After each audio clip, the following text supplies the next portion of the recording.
చదువుకున్నటువంటి వ్యక్తిగా ఆంధ్రప్రదేశ్ రాజధాని అంటే అమరావతి గురించి మీ అభిప్రాయం ఏంటి? ఆంధ్రప్రదేశ్ రాజధాని అమరావతి అవడం చాలా బాగుంటుంది. ఎందుకంటే స్టేట్ మధ్యలో ఉండడం వల్ల అందరికి వెసులుబాటు ఉంటుంది, పేద ప్రజలకి అందరికి. కావున అందరికి వెసులుబాటు ఉండే ప్రాంతము విజయవాడ దగ్గర ఉంటుంది, రైల్వే స్టేషన్ కూడా దగ్గర ఉంటుంది కాబట్టి సౌకర్యాలు ఉంటాయని రాజధాని బాగుంటుంది. అలాగే క్యాపిటల్ సిటీలా ఉంటే ఇంకా బాగుంటుంది. లాస్ట్ గవర్నమెంట్ లో మనం చూస్తే మూడు రాజధానులు దుబ్బాడు, అక్కడ ఏమీ జరగలేదు. లాస్ట్ కి ఏమైందంటే మొత్తం ఆ ఏరియా అంతా ఫారెస్ట్ అయిపోయింది. హైకోర్టు చుట్టూ కూడా చూస్తే ఫారెస్ట్ ల్యాండ్ అయిపోయింది. పైగా రైల్వే పట్టాలు కూడా అసలు మొత్తం ఫారెస్ట్ ల్యాండ్ లాగా కవర్ అయిపోయింది, తుప్పట్టిపోయి. చాలా బాధ వేసిందండి. నేను చూశాను ప్రాంతాన్ని ఎట్లుంది ఏంటి అని. జగన్మోహన్ రెడ్డి వాళ్ళ ప్రభుత్వం అంతా సమాధులు పూడ్చడానికి కూడా పనికిరాని ల్యాండ్ అన్నారు. చాలా వెసులుబాటు ఉన్న ప్రాంతం అది.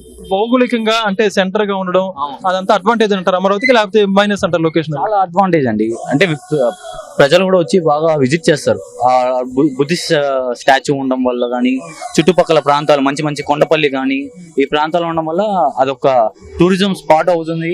అలాగే కంపెనీస్ పెట్టడానికి కూడా చాలా మంచి ప్రదేశం అది.